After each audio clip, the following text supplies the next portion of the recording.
arritmias cardíacas tenemos que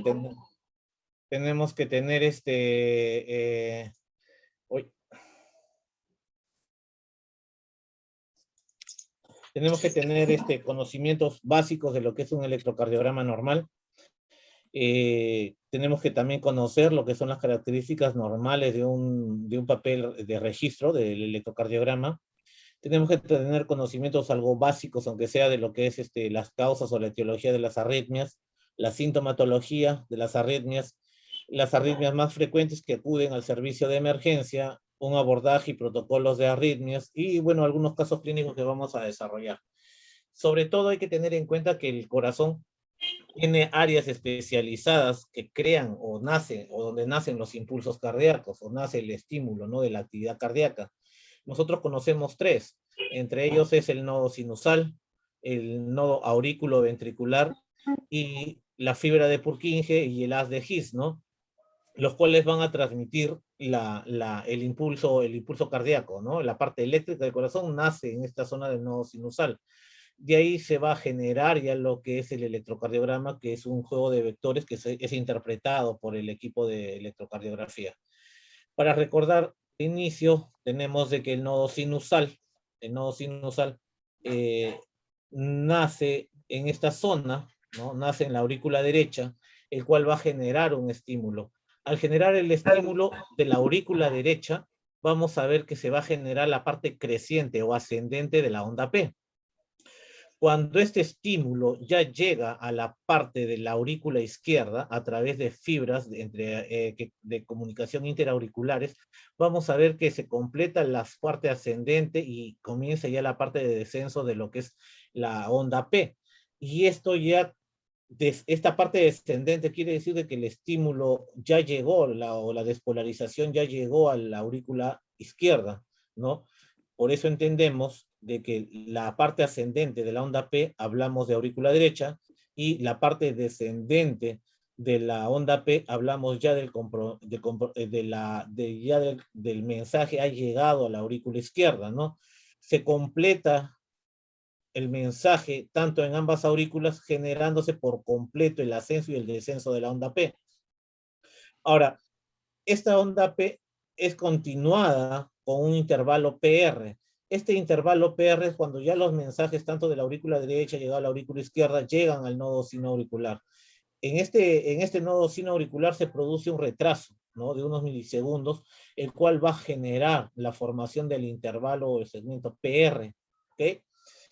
Cuando este estímulo que nació en el nodo sinusal se irradió hacia la aurícula derecha, aurícula izquierda, llegó al nodo auriculoventricular, se produjo el retraso, genera ya la liberación del impulso a través del haz de His, ¿no?, de las fibras de Purkinje, y el haz de His va a generar la despolarización del ventrículo, de los ventrículos, va a generar lo que es en el electrocardiograma las ondas QRS. Esto nos va a demostrar que ya ambos ventrículos han sido despolarizados y están generando electrocardiográficamente la imagen del QRS. Continuando con el proceso de la formación del electrocardiograma, vamos a ver que se va a generar una despolarización y una repolarización del ventrículo, de los ventrículos.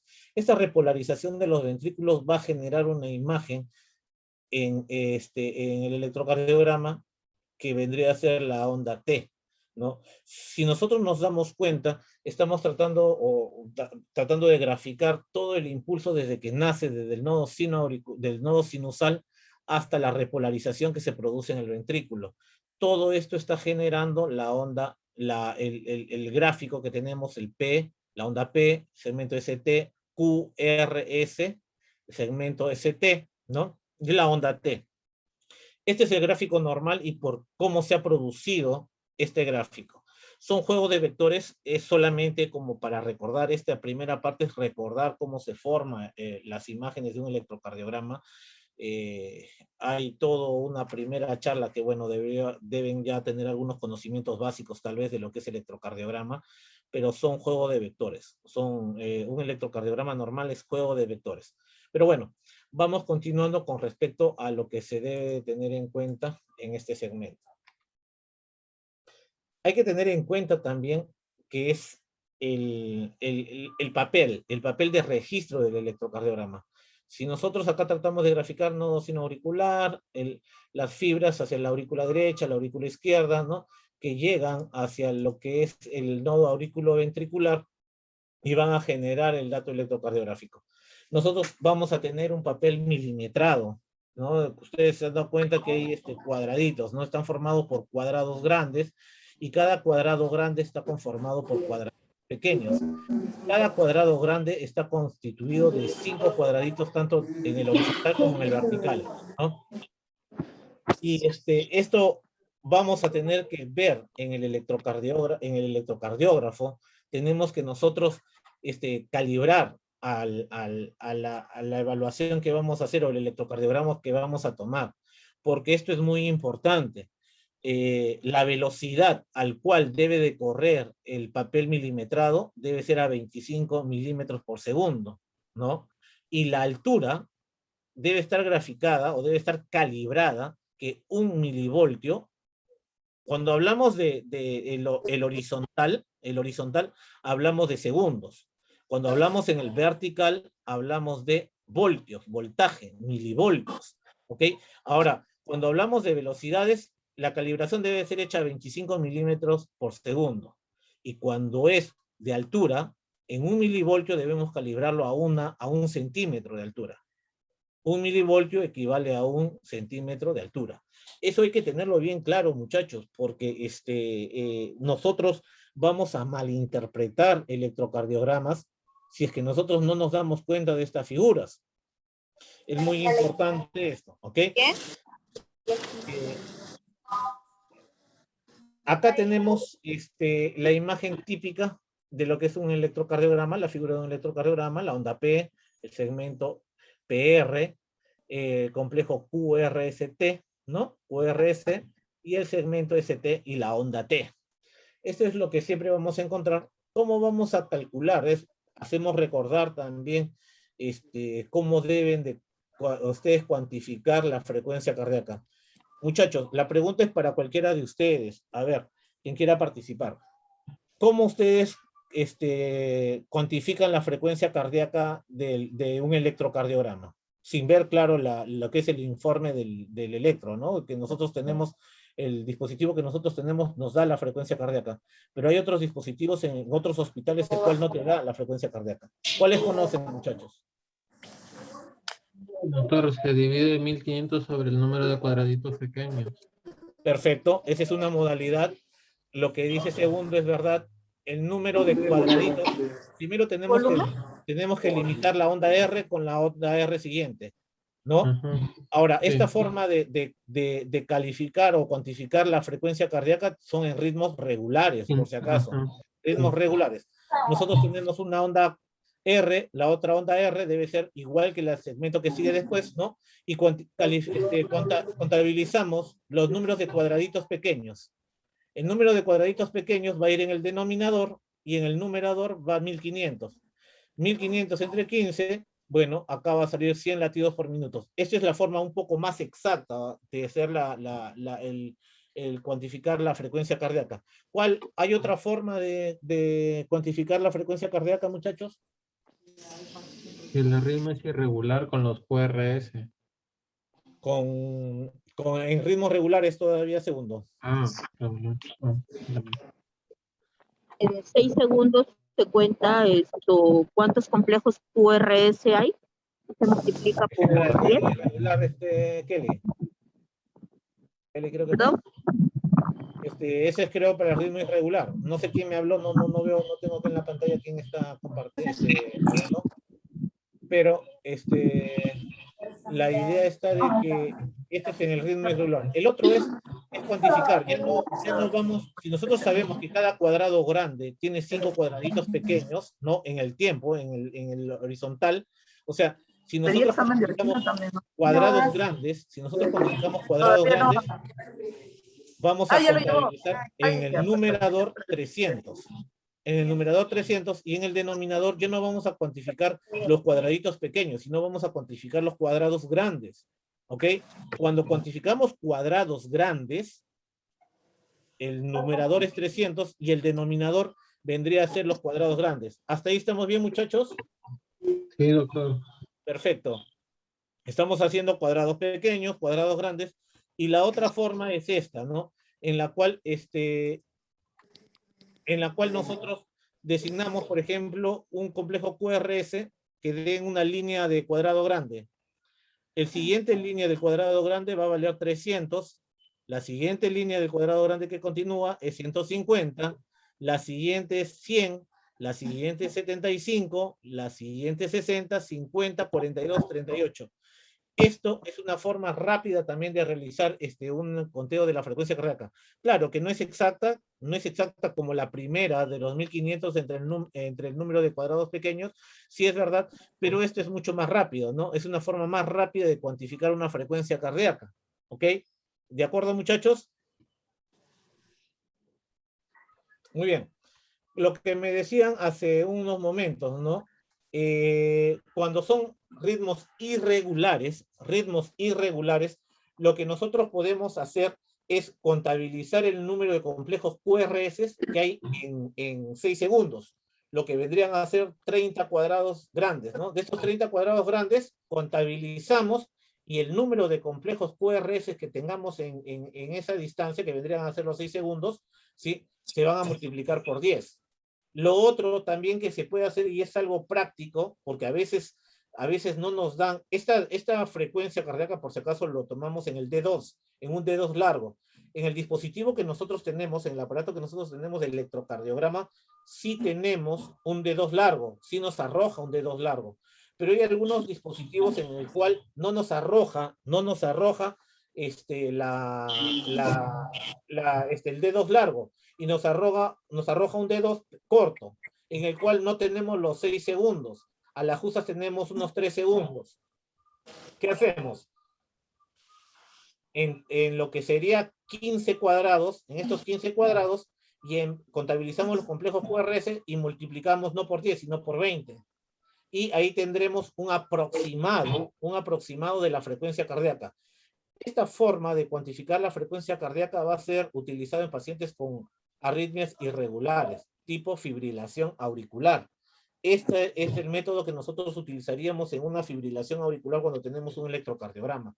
No nos vamos a fijar por ahí en lo que nos diga la frecuencia cardíaca del electrocardiograma, porque ese es un conteo de forma irregular. Por si acaso, la máquina te va a cuantificar no el promedio, sino lo que encuentre en un determinado tiempo nada más. ¿Ok? Así que ya tenemos para qué, cómo cuantificar la frecuencia cardíaca. Les he puesto el papel milimetrado, le he puesto un electrocardiograma normal, le he puesto cómo se toma la frecuencia cardíaca en el electrocardiograma, justo para esto.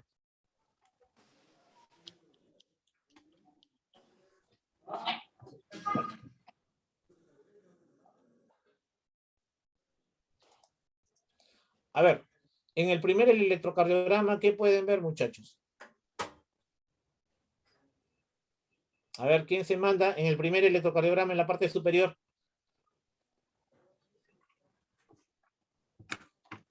¿Quién me dice algo?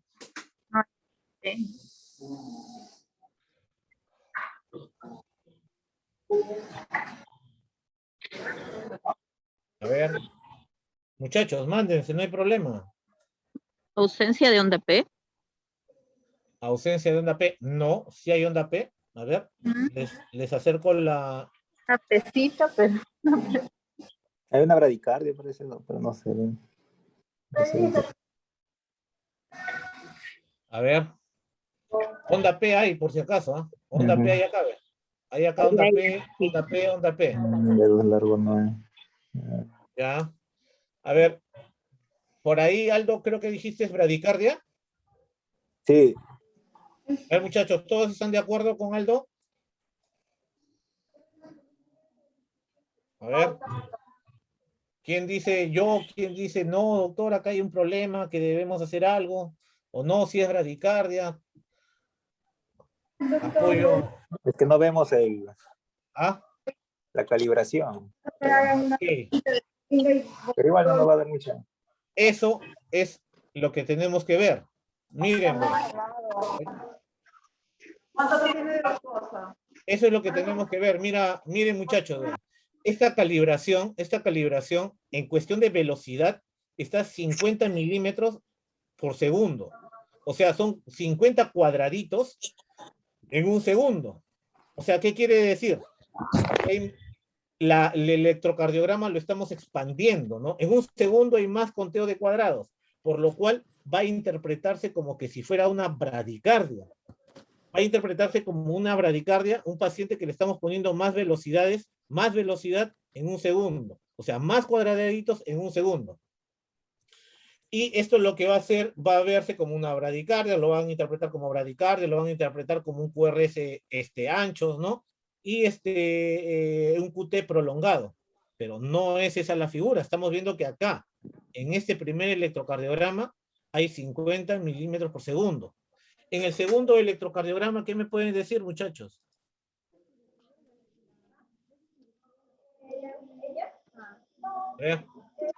Ahí.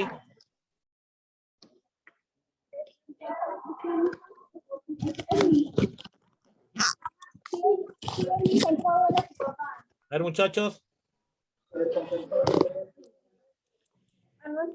Los espacios entre los complejos QR, disociados, separados.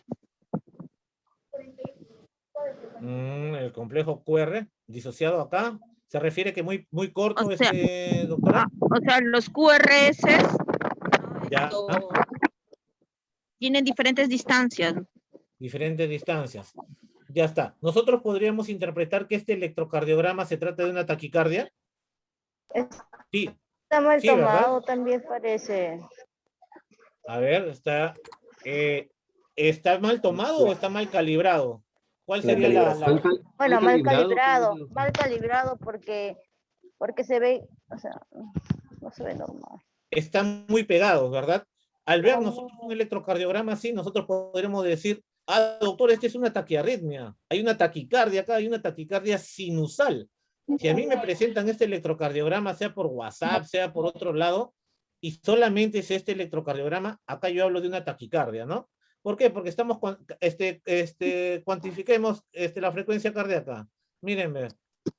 A ver, la forma rápida de cuantificar el electrocardiograma, pues busquemos una P que coincida con un eje, con uno de los cuadraditos grandes. A ver, más o menos ¿no? Ese cae más o menos por un cuadradito grande. Por acá sería 300, por acá sería 150, 100. A ver, no, disculpen acá, porque acá está cambiando de onda 3, de derivada 3 a la ABF. ¿Ya? A ver, ¿qué hacemos? A ver, ¿qué hacemos por acá? Como no se ve muy bien la gráfica, vamos buscando una de una misma derivada, ¿ya? Una misma derivada para no caer en el error. Pero así a grandes rasgos, muchachos, a grandes rasgos, acá nosotros podemos decir que se está tratando de una frecuencia cardíaca elevada, una taquiarritmia, una taquicardia. Como es tan seguida, miren, de acá a acá, ¿cuánto hay? De acá a acá. Más o menos cae en el primer cuadradito del cuadrado grande, ¿no? Acá. Por acá sería 300, acá sería 150, y por acá sería mayor de 100. O sea, esto está más de 100 y menos de 150. Miren acá, de esta R a esta R, que pertenecen al mismo grupo de esta derivada, por si acaso. Miren, de acá a acá, o pueden contabilizar por ahí cuadraditos pequeños, muchachos. A ver, 1, 2, 3, 6, 7, 8, 9, 10, 11. Como 12 dividan 1500 entre 12, porque hay más o menos 12 cuadraditos entre esta R y esta otra R. 1500 entre 12, ¿cuánto sale, muchachos? A ver. 125. ¿Cuánto? 125. Ya, 125. Al hablar de 125 estamos hablando ya de una taquicardia, ¿verdad? Así que, Ajá. ¿estamos afrontando una taquicardia o es una mala calibración? Acá lo tenemos la respuesta. Miren, ve, la velocidad que está... Exacto. Hay una mala calibración con respecto a la velocidad de este electrocardiograma. Acá lo estamos haciendo 12.5 milímetros por segundo. O sea, lo estamos haciendo que la velocidad sea un poco más, sea más lenta, porque lo ideal es 25 milímetros por segundo, y lo que va a hacer es que tenemos pocos cuadraditos en un segundo, ¿no? Ahora, lo que va a hacer es de que se va a dar un reflejo como una taquicardia, ¿no? Tanto las ondas P, los complejos QRS y las ondas T se van a ver estrechas y picudas, o sea, más cerca. Ahora, si al demostrarles de que una mala calibración en cuestión de tiempo o de velocidad, que es el horizontal, está causando problemas, imagínense que en cuestión de altitud, ¿no? De vertical, o sea, de voltaje, si nosotros no lo calibramos bien, podemos tener imágenes con un QRS muy grande o muy pequeño. Muy grande nos va a hacer pensar en hipertrofias y muy pequeños en taponamientos. ¿Me entienden? Ahora, la calibración del papel electrocardiográfico, de la toma del electrocardiograma es muy importante, muchachos, porque nos va a hacer que no nos confundamos. Acá en el primero estábamos abordando una bradicardia, una bradiarritmia, mientras que en el segundo caso estábamos afrontando una taquiarritmia, ¿no? Ahora, teniendo ya estas nociones, vamos a tener que entrar a lo que es la importancia de lo que son las causas de las arritmias.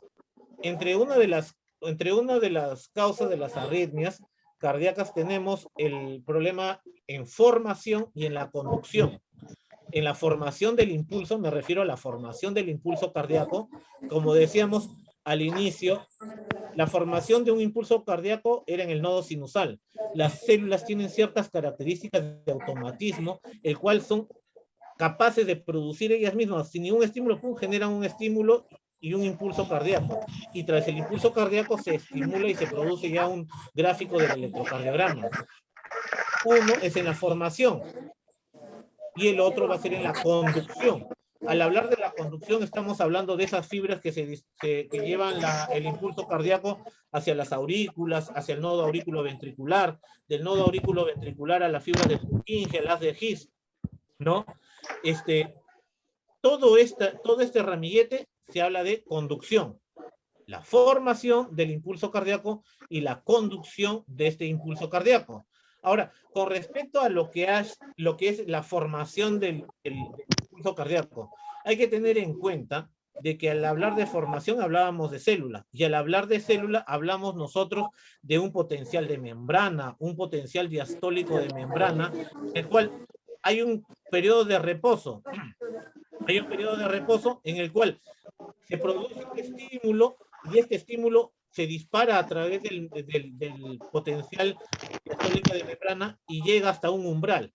Al vencer este umbral o potencial de membrana, se despolariza y se genera ya todo lo que vendría a ser la actividad cardíaca o el ciclo cardíaco. Esto tiene 4 fases, la fase 0, la fase 1, la fase 2, la fase 3 y la fase 4. El cual van a intervenir también electrolitos, ¿no? Entrada y salida de sodio, potasio, calcio. Ahora, esto es la característica del automatismo, la generación de este estímulo. El nodo sinusal tiene las células características de generar este automatismo de este impulso cardíaco. Pero ¿qué pasa si este estímulo cardíaco está alterado? Por así decir, por mencionarles alguna alteración del automatismo normal. La alteración del automatismo normal es de que el estímulo nace del nodo sinusal. Pero ¿qué pasa si hay mucho calcio? ¿Qué pasa si hay poco calcio? ¿Qué pasa si hay mucho potasio o menos potasio? Este automatismo, este nodo sinusal va a estar alterado y va a generar ahí ya una arritmia. ¿Qué pasa en el estrés? Por ejemplo, ¿qué pasa cuando han estado dando su examen de paso de mes, ¿no? O de rotación? En ese momento han tenido un grado de estrés que el sistema simpático de su organismo ha generado un estímulo sobre este nodo sinusal. Y el automatismo, ténganlo por seguro que estaba acelerado. Después, cuando ya vieron que han jalado su examen, para bien o para mal, su parasimpático se ha activado y ha generado que esa frecuencia cardíaca disminuya, ¿no? Y se normalice en el mejor de los casos. Y, a ver, muchachos, si alguien puede decir que se muteen su ¿cómo se llama? Para no escucharlos, porque estoy escuchando lo de que están ahí trabajando. Y yo con un ratito ahorita le comunico a los de tópico. Disculpen. Ya está. A ver, En ese nodo sinusal, el automatismo está normal, pero hay patologías, hay estímulos que están generando que el automatismo normal responda de diferentes formas. En el examen, simpático, taquicárdicos, muchos de ustedes han estado taquicárdicos.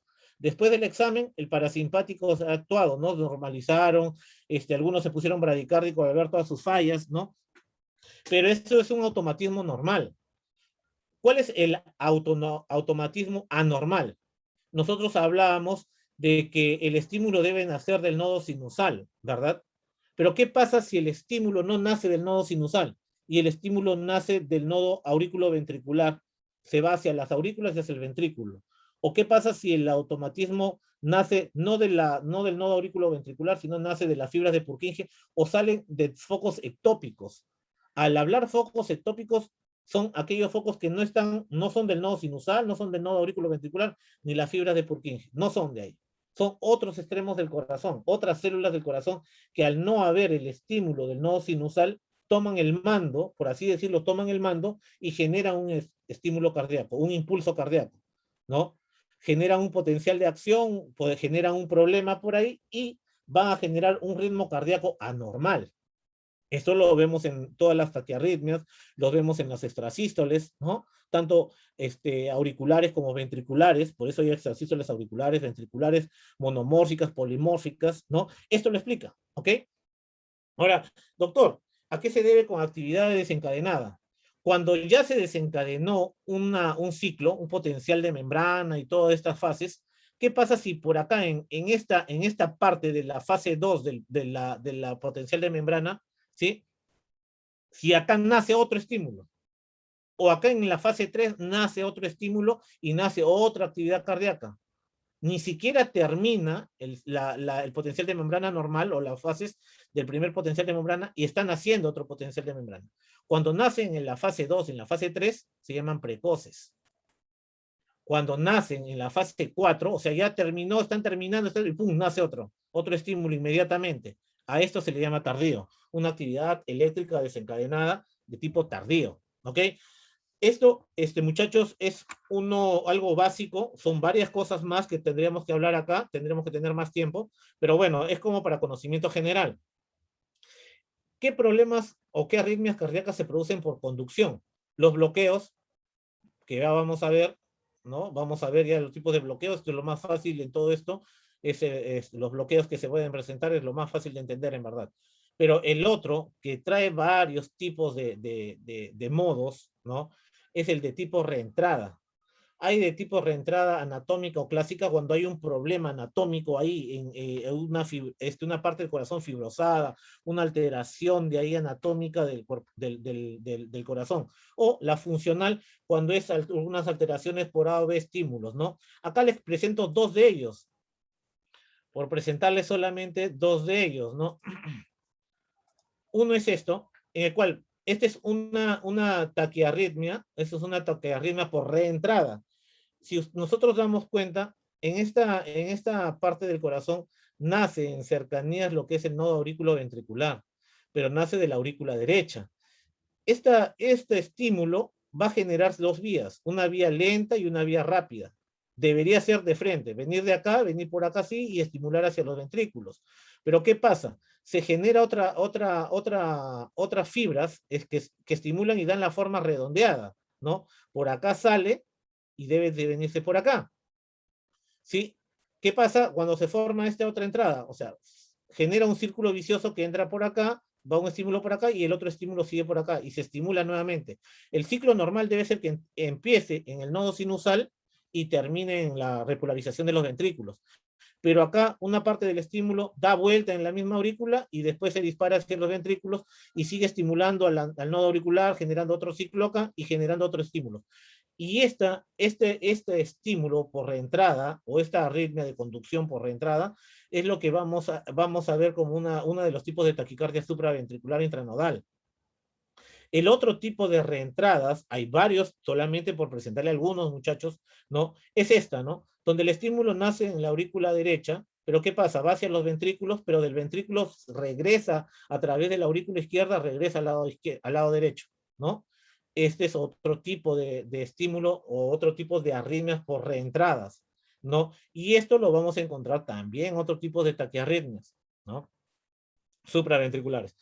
Con esta diapositiva quiero mostrarles que hay varias formas de cuál se puede producir una taquiarritmia o arritmias cardíacas. En este caso, de estas dos figuras o estos dos videos que he puesto acá son de taquiarritmias, ¿no? Hay de bloqueos, hay de extrasístoles, ¿no? Hay de taquicardias ventriculares, hay de fibrilaciones ventriculares que vamos a ver más adelante, ¿ok? Ahora, con respecto a la sintomatología de un paciente con una arritmia cardíaca puede ir desde lo asintomático hasta los paros cardiorrespiratorios, ¿no? Aquellos pacientes que están en la calle, se sujetan el pecho y se desploman y fallecen en el camino, ¿no? Y aquellos pacientes en los cuales no tienen ni una molestia y van al hospital por alguna otra molestia, algún otro problema y le encuentran de casualidad, ¿no? Una taquiarritmia o una bradiarritmia. Los síntomas más comunes que podemos encontrar son los aleteos de pecho, las palpitaciones que le llaman, ¿no? Cuando están acelerados, el mismo paciente lo siente las palpitaciones aceleradas, dice, o algunos te dicen, no, no siento los latidos de mi corazón o están muy lentos, ¿no? El dolor de pecho, la falta de aire, falta de aliento, la ansiedad, la fatiga, los mareos, ¿no? Que es alguna de las cosas que debemos siempre preguntar cuando viene un paciente con taquiarritmia, sobre todo bradiarritmias, ¿no? ¿Ok? Y sobre todo en pacientes con bradiarritmias, el síncope, si presentan o no presentan los síncopes, definiendo que los síncopes no es un desmayo, por si acaso, es un vaído que tiene el paciente, pero el paciente está consciente, ¿ok? O casi desmayo, le dicen, ¿no? Porque el desmayo lo conocen como la pérdida de conciencia.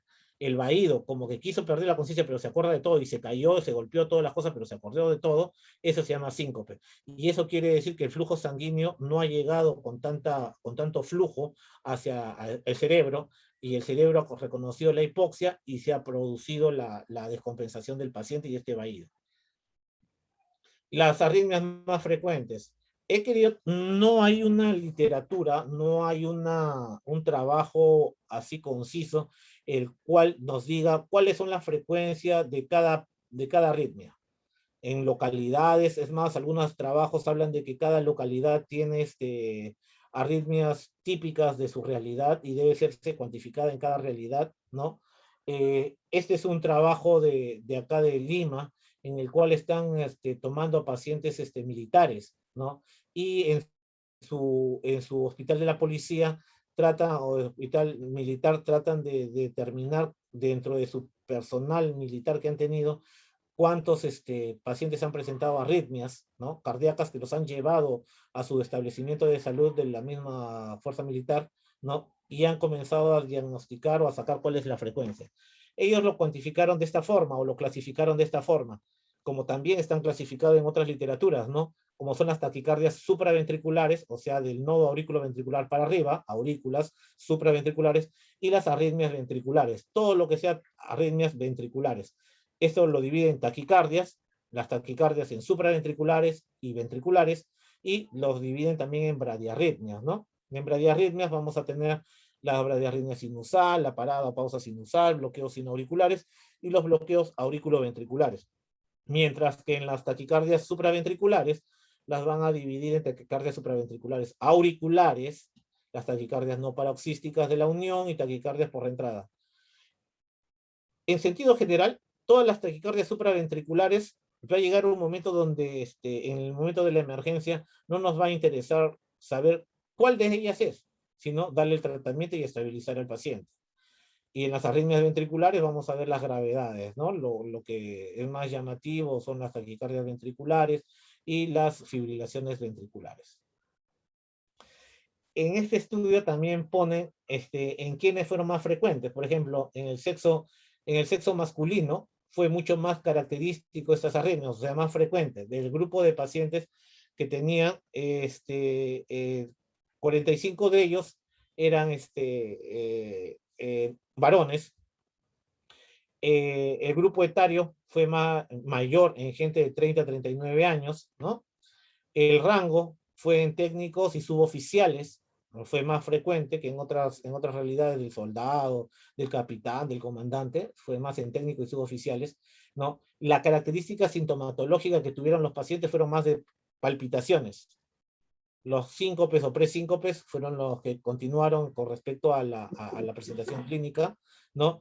Y las realidades que tenían la mayoría de ellos era el consumo habitual de tabaco, ¿no?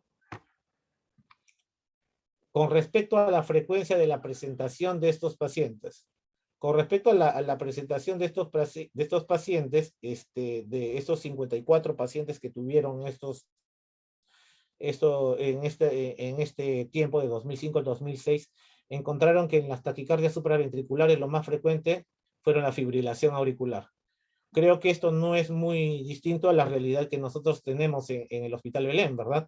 Las taquiarritmias supraventriculares más frecuentes tenemos siempre, y de siempre son las fibrilaciones auriculares. Después tenemos los flúter auricular, ¿no? ¿Qué tenemos más?